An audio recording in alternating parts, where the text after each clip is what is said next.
Está no ar o programa Dr. Francisco Rubens de Lima Júnior, defensor público desde 2010.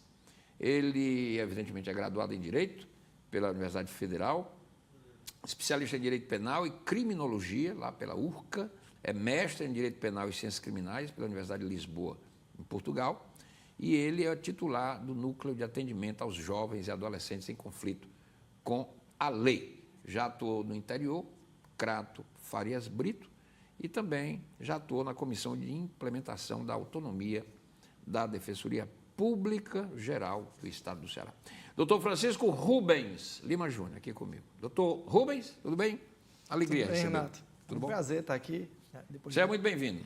Muito obrigado. Um palco importante do debate cearense, mais de 3 mil programas, como você mais anunciou. 3.452. 18 anos, então, para a gente é uma satisfação falar com uma audiência tão qualificada quanto a sua. Doutor, o senhor participou da Comissão de Implementação da Autonomia. A Defensoria hoje conquistou, isso é importante, né, a autonomia.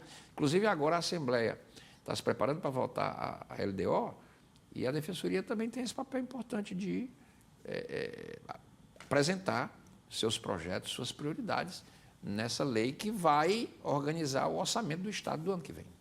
Isso, Renato. A autonomia é um dos marcos, os grandes marcos da Defensoria Pública no Estado do Ceará, foi implementada em 2014 e isso deu possibilidade de ampliação do atendimento da instituição, da sua ampliação para o Estado e depois vieram outros aprimoramentos, como, por exemplo, o orçamento participativo. Hoje a Defensoria Pública tem esse debate junto com a sociedade, de onde aloca melhor seus recursos. Então, nada melhor do que se garantir o acesso à justiça com essa participação. E a Assembleia foi parceira, pioneira nesse processo, né? E todos aqueles defensores que lutaram naquela época, em 2014, hoje é algo consolidado. Então, a Defensoria hoje manda seu projeto, sua proposta de lei orçamentária, que é consolidada aqui na Casa. Importante isso aí. Hoje a Defensora Pública é a doutora Sâmia Farias. Sâmia Farias, exatamente. Aqui, inclusive, eu participei da última eleição, eu sempre sou convidado pela Defensoria, agradeço aqui sempre a deferência para mediar os debates, é uma eleição democrática, não é? E uma categoria que eu tenho muito respeito pelos defensores públicos, pelo papel importante que a Defensoria Pública exerce em todo o país, particularmente aqui no Estado do Ceará. Doutor Francisco Rubens, o que é que faz o Núcleo de Atendimento aos Jovens e Adolescentes em conflito com a lei? Conflito com a lei é o jovem que comete algum delito, é isso?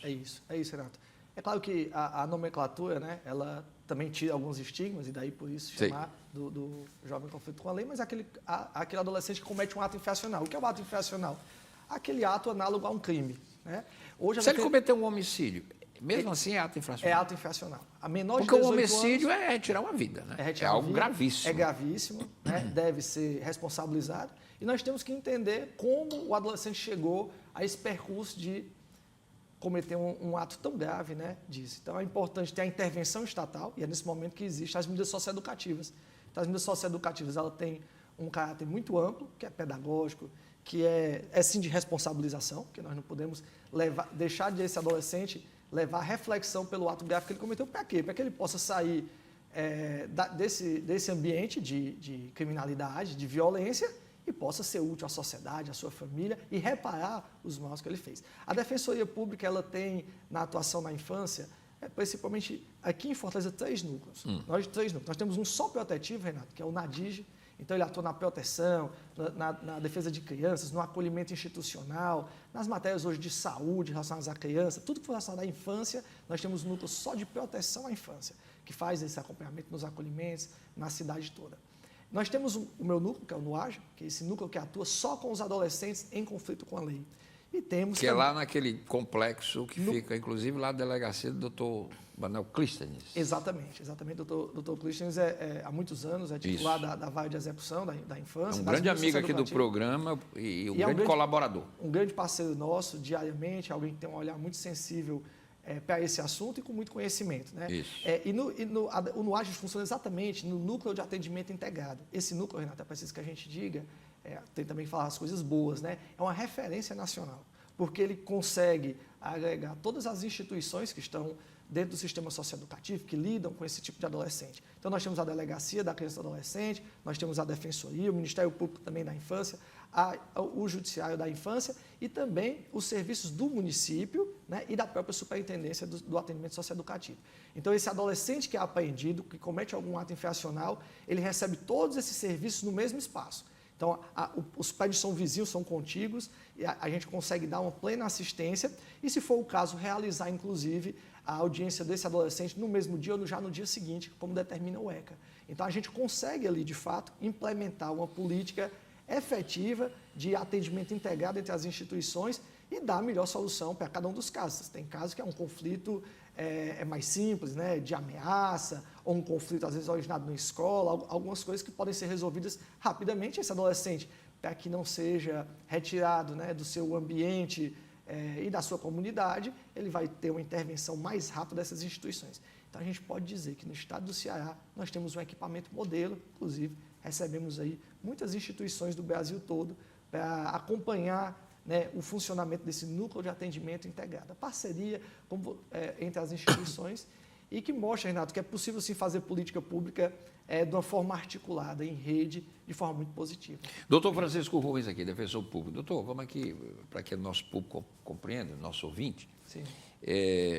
Digamos que a polícia apreende um adolescente, né? Há uma ocorrência, a polícia militar é chamada, né, porque é ela que age, né, nesses momentos, né? A investigação é a polícia judiciária, chamada polícia civil, mas quem primeiro chega é a PM. Há um problema, tal, chama-se, a polícia chega e ela descobre, digamos assim, um homicídio e supostamente tem um menor envolvido. A polícia faz a devida prisão do maior, se for o caso, e o termo é a apreensão desse menor. Aí, a partir daí, ele vai para o núcleo de você, ele vai para a delegacia, como é que acontece? Ou ele vai lá para essa área lá que tem esse trabalho em rede que o senhor falou. Perfeito. Qual é?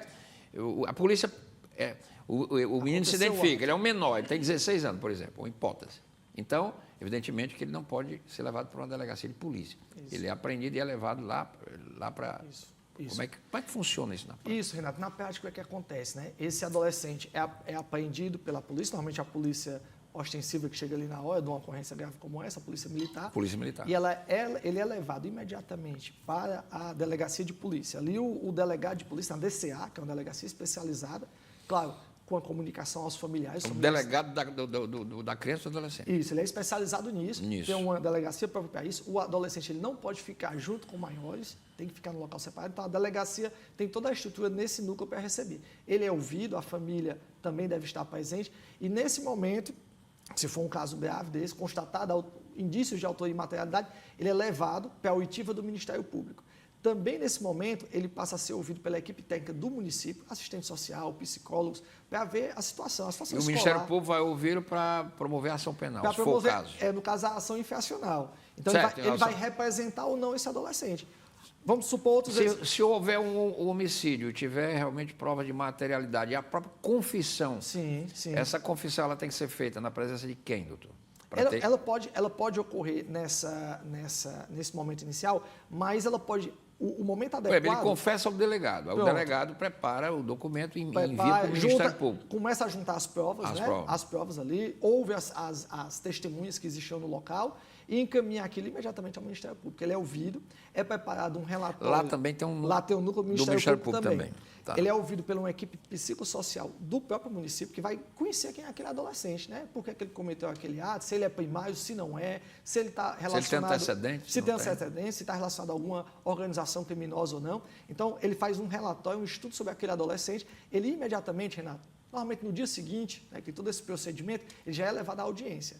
Então, ele já tem direito à audiência, a ser ouvido pelo juiz, a saber se houve algum tipo de violência em relação a ele e compreender dele, ouvir dele, ele é interrogado para ele saber, né, para ouvir o depoimento dele, para ele saber as razões ou as circunstâncias que aconteceu esse homicídio. Às vezes pode ser uma legítima defesa, pode ser outra situação. Mas ele vai ter... Porque a legítima defesa, bom, vale para um adolescente, vale para um adulto, para todo mundo. Vale para todo mundo. O fato é, ele vai ter em até 24 horas uma audiência para ser ouvido, e aí com a presença do nosso núcleo, com o defensor público, ele tem direito à entrevista reservada da defensoria, e aí nós já acionamos, Renato, que aí é outro papel muito destacado que nosso núcleo tem tido. Nós já Se ele não tiver advogado, é o defensor público. É o defensor público. E geralmente ele não tem, né? Eu vou dizer que de 99,9%. É porque eles não têm, E são na pobres, infância, eles são pobres. E na infância especialmente é isso. Então, a gente já visualiza ali, Renato, por exemplo... A não ser que seja um filho Mas é mais raro. de uma classe mais abastada. Mas é muito, muito raro. Então, o que acontece? Ali também a Defensoria, o nosso núcleo específico no AGE, ele já visualiza potenciais riscos também para a vida desse adolescente. Então, como ele cometeu esse ato? Esse ato foi praticado contra quem e se há risco à vida desse adolescente. E aí, mapeando se ele também há risco, se esse adolescente também está numa situação de ameaça, que é comum. Esses conflitos, o número de homicídios na adolescência, que também o comitê aqui da Assembleia desenvolve esse estudo, ele tem mostrado que esses conflitos eles são o adolescente que mata é o mesmo que morre. Né? E é rápido. E é rápido. Então, naquele momento, a gente já identifica quem é isso e já começa a preparar e a provocar os programas de proteção a adolescentes ameaçados de morte. Eu já fiz um programa aqui sobre isso. Perfeito. Você teve aqui um programa... O pessoal do Tarde Desome, a Defensoria Pública, a doutora, não me lembro, não recordo o nome dela, mas sensacional o trabalho dela. Patrícia e doutor Ney Isso aí. E eu posso dizer, Renato, aqui com toda segurança, porque a gente tem uma grande parceria com os programas de proteção. Hoje a Defensoria, Renato, para você ter ideia, nós somos responsáveis por 37% dos casos de adolescentes que ingressam em programas de proteção são encaminhados pela Defensoria Pública, especialmente também pelo nosso núcleo. Então, nós temos uma grande incidência na tentativa de proteção, na redução dos índices de homicídio na adolescência, o nosso núcleo específico. Nesse momento, nós já visualizamos isso, nós já fazemos nossos relatórios, entendemos as circunstâncias, se aquele adolescente tem família, se vive em situação de rua, se ele está ameaçado na origem dele, e aí nós provocamos os programas de proteção. Para quando esse adolescente for ganhar liberdade, um dia a gente tem que preparar ele para voltar. E espero que volte bem ressocializado. Então a gente precisa também. O que não é infelizmente, uma realidade no Brasil, nem dos adolescentes, nem do sistema prisional de uma forma geral, né? Infelizmente. Infelizmente. E a gente tem que se preocupar. O nível de reincidência é altíssimo. Altíssimo. E a gente tem que se preocupar, né? E fazer uma análise crítica do porquê do aumento tão grande da violência e, sobretudo, dessa violência juvenil. Né? O que é que aconteceu que a gente está perdendo esses adolescentes? Se nós uma pergunta que eu me faço até hoje, viu, doutor Francisco Rubens aqui, porque eu fui jovem, óbvio, né?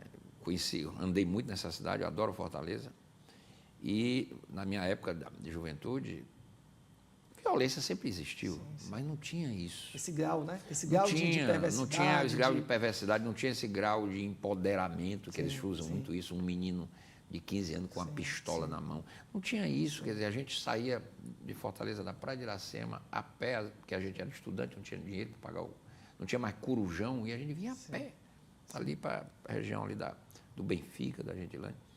E não acontecia absolutamente nada. Quer dizer, hoje em dia isso é impraticável você fazer isso. É isso, Renato. E você tem hoje os territórios. Isso. A cidade fatiada. Né? Fatiada, os jovens são membros dessas gangues e se mata de uma forma vil. Né? Nós chegamos a uma barbárie, doutor Rubens, que se leva uma pessoa para uma praça pública que ela seja executada. Isso é um nível de barbárie inaceitável. E a gente vê isso diariamente, Renato. A gente vê o crescimento, para você ter ideia, quando eu cheguei no AGE, né, em 2017, nós não tínhamos ainda tão caracterizado essa divisão entre facções. E hoje em dia eu posso te dizer, todo o funcionamento do nosso sistema, do sistema de justiça, do sistema socioeducativo, ele tem que lidar com essa realidade. Todos os adolescentes, ainda que não queiram, e muitos deles não querem, posso te dizer isso porque nós temos feito levantamentos e pesquisas no nosso núcleo, no NUAJA, a gente vai até dentro das unidades, Renato. Esse nosso atendimento, ele se dá lá no dormitório, conversando com o adolescente, sabendo a história daquele adolescente. Nós podemos te dizer que muitos desses adolescentes eles não querem estar envolvidos com as facções criminosas, mas hoje a cidade está loteada. E esse adolescente ele não pode acessar os equipamentos públicos, ele não pode ir na escola. Nós temos um dado, nós tivemos uma pesquisa isso, né? Com 118 adolescentes, agora nesse primeiro semestre, nosso núcleo promoveu essa pesquisa, desses 118 adolescentes que estavam cumprindo internação, posso dizer que a metade deles estava fora da escola. E quando você vai saber as razões disso, 40% desses adolescentes dizem que é por questão territorial. Então, ele não pode acessar a escola. Isso é o primeiro passo, Renato. Como a gente sabe, o Comitê de Prevenção aqui dos índices de homicídio na adolescência, ele identificou isso. O primeiro passo para esse adolescente ser uma vítima potencial de homicídio é o abandono escolar. E a gente constatou também. Agora, engraçado, mas os outros estão na escola, né? Quer dizer, os outros estão, mas você vai identificar cada realidade daquele adolescente, você vai ver que ali tem uma ameaça Ali tem, Renato, talvez uma escola massificada que não conseguiu, e aí por isso que é tão importante a recente lei que determina que deve ter psicólogos e assistentes sociais dentro das escolas. Por quê? Porque esses profissionais são capazes de identificar a individualidade de cada um desses adolescentes. Nós temos que ter educadores populares, para que eles possam ir até a casa do adolescente, que possa conhecer a família, as realidades. Algum adolescente que tem um conflito de violência dentro da família, um adolescente que está sendo abusado, um adolescente... Então, é necessário que essa rede seja ampliada. E outra coisa, Renata, você sabe muito bem, não existe política pública de sucesso, como não existe nenhum empreendimento de sucesso, sem investimento. Tem que investir nos profissionais, né? Nós temos que ter concursos públicos para áreas como assistente social, psicólogos, nos Pois CREAS. é, eu tive aqui com o deputado Renato, Sim. O comitê faz um trabalho sensacional aqui na Assembleia, né? E, inclusive, ele apresentou agora um relatório lá em Estocolmo, na Suécia, Sim. e lá o pessoal ficou apavorado com os índices, né? E o interessante do comitê, que além do diagnóstico, eles propõem políticas públicas. Exato. Infelizmente, a grande parte dessas políticas não chegam a ser efetivadas. Sim. Porque, como o senhor disse, precisa botar o dinheiro. Tem que sair do verbo para a verba. É isso. Né? Eu costumo brincar com isso, porque é o seguinte, tem que sair do discurso para implementar. A Assembleia, por exemplo, vai discutir, vai votar a LDO. A LDO é o embrião da LOA. A LOA é onde a política pública nasce, onde o dinheiro é alocado, o recurso. Se não tiver, não tem política pública. Não tem política pública. Se você tem, por exemplo... Se você quer fazer um programa e nessa área e tem que ter escala, não adianta fazer um programa micro, isso tem que ter escala. E para ter escala, tem que ter dinheiro. Tem que ter dinheiro, não funciona. Renato, mas não é algo complexo. Você vê, por exemplo, a fragilidade dos profissionais que atuam nessas áreas, né? Como há uma constante modificação, você não tem estabilidade. Então, quando você começa a ter uma curva de aprendizagem... Doutor Rubens, eu tenho um colega meu, que ele, inclusive, é jornalista. Sim. Fez o curso de comunicação comigo. Né? Ele deixou de ser jornalista e ele passou num concurso. Ele fez educador físico, ele é educador físico, formou, e passou no concurso da prefeitura. Ele é professor de educação física de uma escola da periferia. Ele disse que é um inferno. Vai ser com ele, é um inferno. Ele já foi ameaçado. É isso. Esse é o ambiente. É complicado isso. Então, o Estado tem que assumir esse papel que ele deve ter, né? e tem que efetivar, Renato, o que dispõe lá o artigo 227 da Constituição, né? Da prioridade absoluta.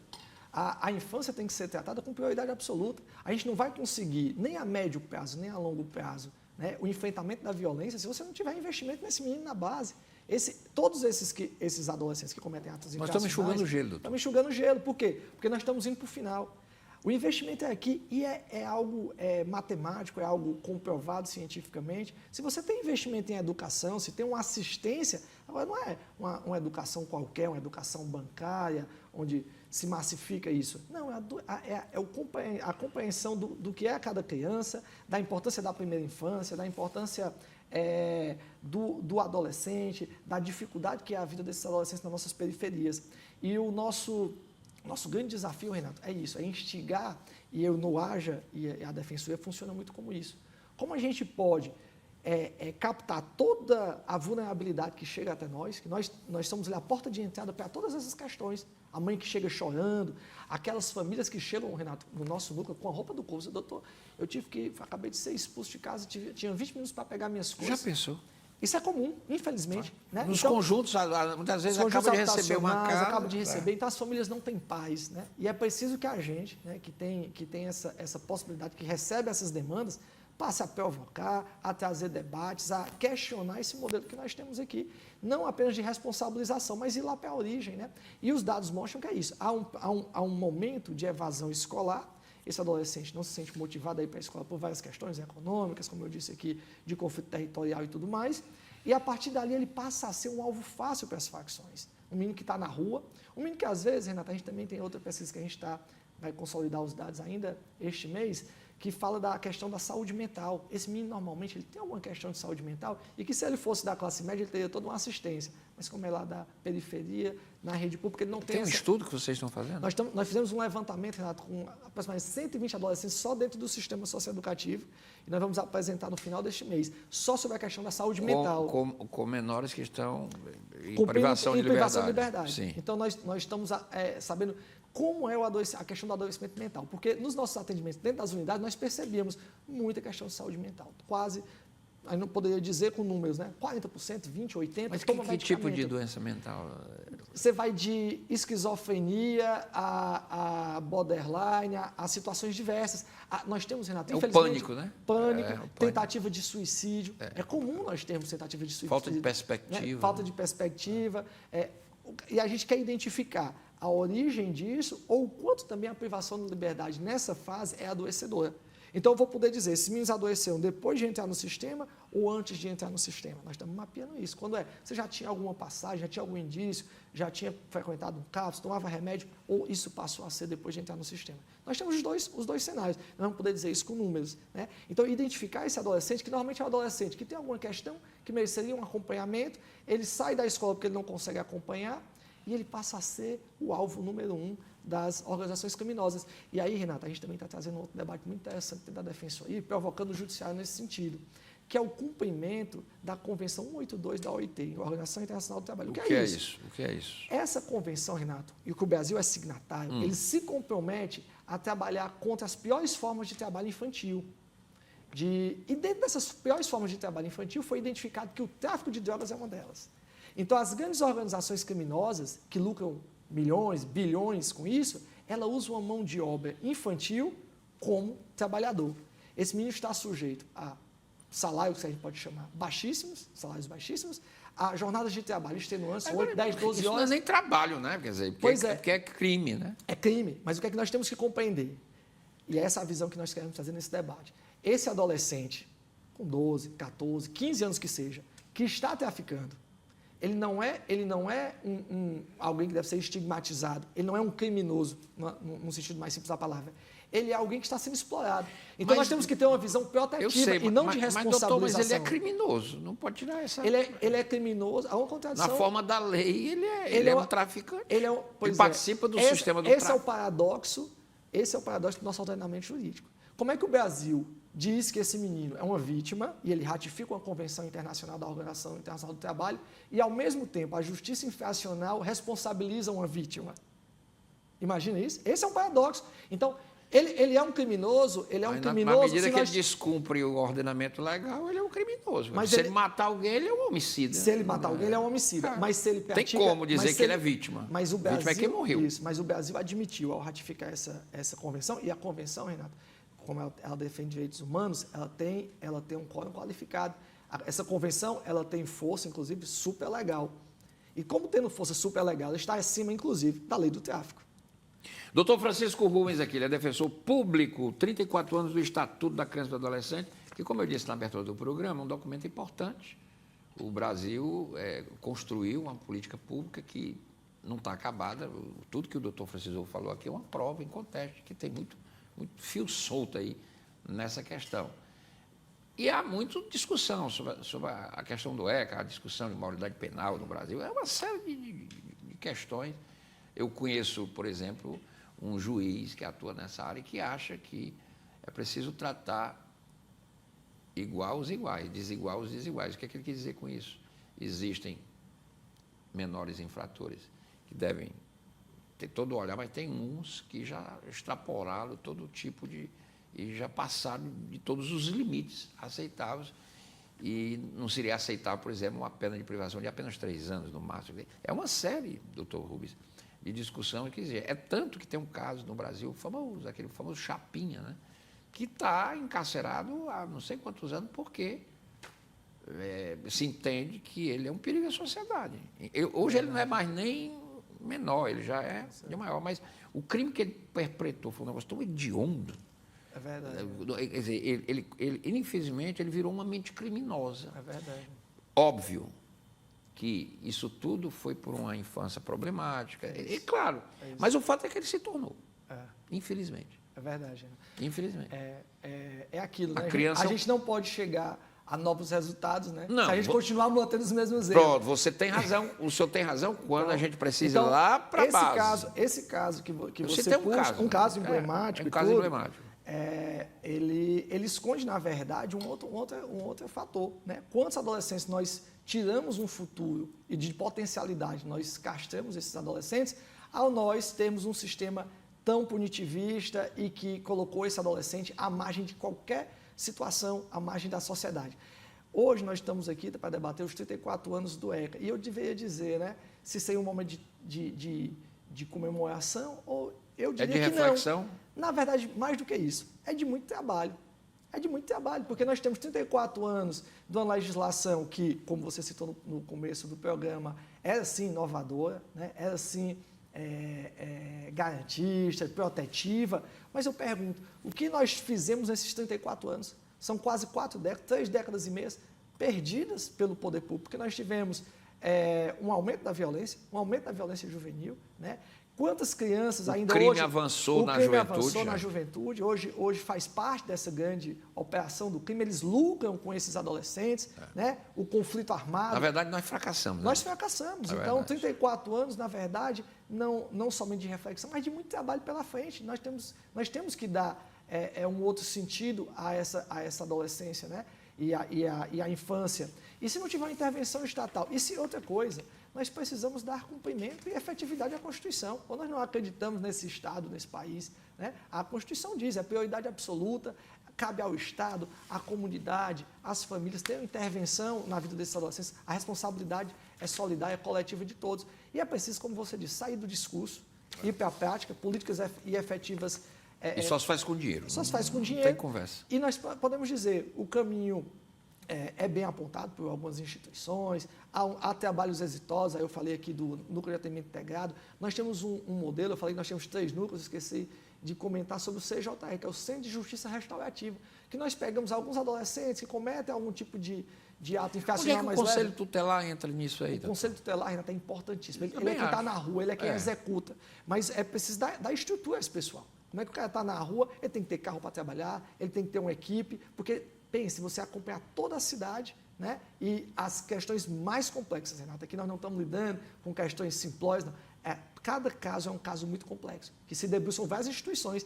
É comum eu chamar as instituições para a gente fazer reunião. Esse caso aqui, como é que a gente soluciona? O que é que o CREAS pode ajudar? O que é que o PPCAM pode ajudar? O que é que o sistema de justiça pode colaborar? Então, doutor, não existe, digamos assim, uma situação ideal no mundo, não existe. Existem modelos, não é?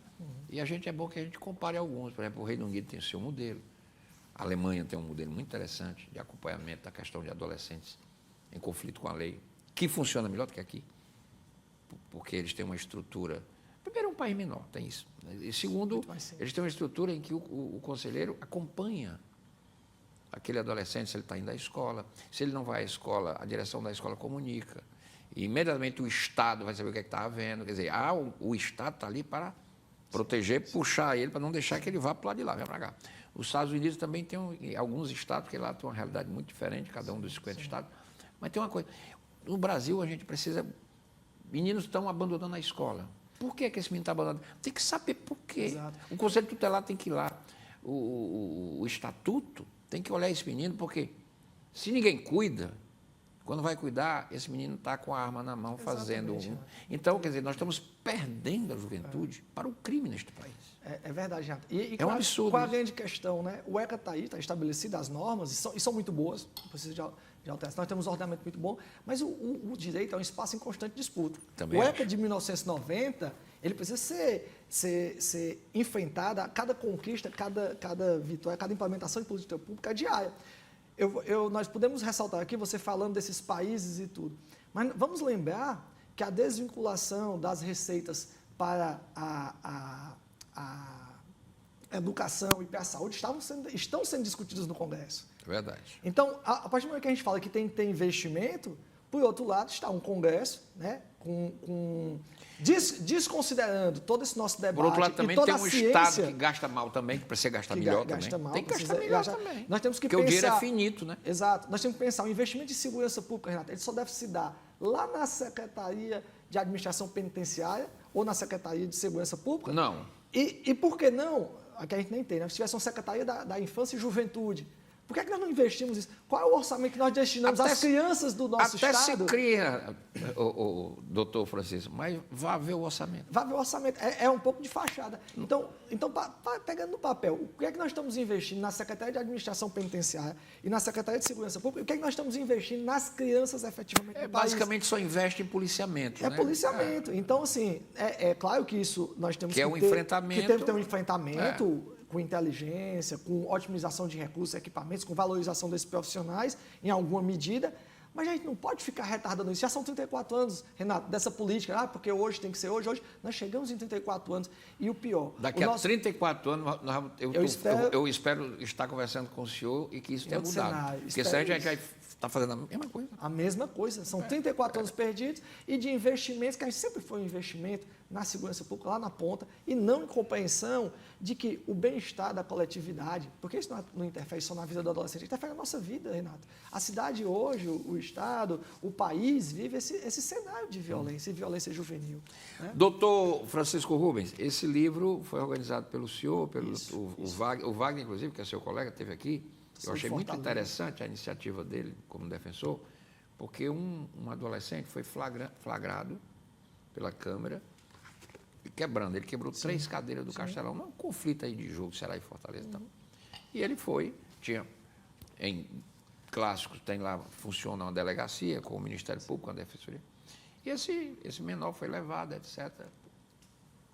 Está caracterizado, porque tem as imagens, etc. Ele se confessou, ok.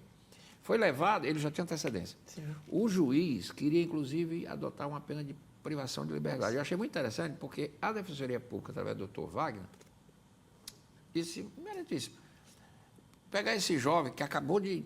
Ele está trabalhando, ele se compromete a pagar o prejuízo, você tirar ele, você vai tolher, prejudicar toda uma vida. E o juiz aqueceu. Sim. O menor aceitou, pagando, parcelou-se, etc, etc. E entendeu que ele não pode mais cometer aquilo, que o Estado não é local para aquilo, você depredar o patrimônio. Quer dizer, eu achei muito interessante você pegar por exemplo, você pegar um sujeito que bate uma carteira no ônibus e jogar ele dentro de um presídio. Ficar relacionado a uma... Isso não tem sentido, você tem que adotar. Isso é arcaico, você tem que adotar uma medida pedagógica para ele fazer, por exemplo, para trabalhar numa escola. Isso. Tá entendendo? E aí, Renato, aí a gente... Homicídio não, porque homicídio é história. Cada caso é um caso, como você disse. O cara bateu uma carteira, é o chamado furto de ocasião que tem na França, tem em todo canto. Tá ali, Barcelona, você vai... Da Barcelona, o cara soltou, tem uma carteira, você deu sopa, alguém tira. Isso. É pegar um indivíduo desse e jogar num presídio, isso. Uma maluquice. Esse exemplo que o colega também falou, e você conta aqui para a gente, Renato, ele é um dos casos, dos inúmeros casos que chegam para a gente no Centro de Justiça Restaurativa da Defensoria. O que é que a Justiça Restaurativa faz e o processo fica suspenso, Renato? O juiz remete... Já fiz um programa sobre isso também. Sobre isso, né? Pronto. O Centro de Justiça Restaurativa, o que é que ele faz nesse caso? Ele busca uma reparação da vítima. Qual a percepção da vítima? Então, você quebrou o celular da vítima, roubou o celular da vítima, vai devolver, vai pagar, vai trabalhar para pagar, né? As vítimas indiretas, a sua família, o que é que está sofrendo com você nessa situação? O que é que você se compromete a fazer? Então, ele chama o adolescente a uma reflexão, a uma verdadeira responsabilização através da educação e da reparação. Então, vai na contramão da lógica do encarceramento. E posso te dizer, Renato, os índices de ressocialização, de cumprimento desses acordos que são celebrados na Justiça Restaurativa são altíssimos, são de 70% a 80%. Isso é sensacional. Né? Então, mostra que existem outros caminhos, a gente tem que sair desse discurso mais comum e mais fácil. Né? E quando o artigo 227 fala que a sociedade tem que estar imbuída, a sociedade é a mídia, é nas escolas, é nas universidades, o debate todo tem que ser modificado. Se eu tenho uma reprodução constante desse estado de violência, como é que esse adolescente vai crescer nessa cidade? Como você citou aqui, na antiga Fortaleza, que você andava de um lado para o outro. A gente é motivado por debates na mídia de constante violência e medo. Então, a gente tem que também trabalhar e ter essa consciência coletiva. Eu acho até que tem uma propaganda excessiva da violência. Eu tenho uma visão diferente enquanto jornalista, mas, enfim, não estou aqui para ensinar lição de jornalismo a ninguém. Mas, porém, eu acho que há digamos assim... Um excesso.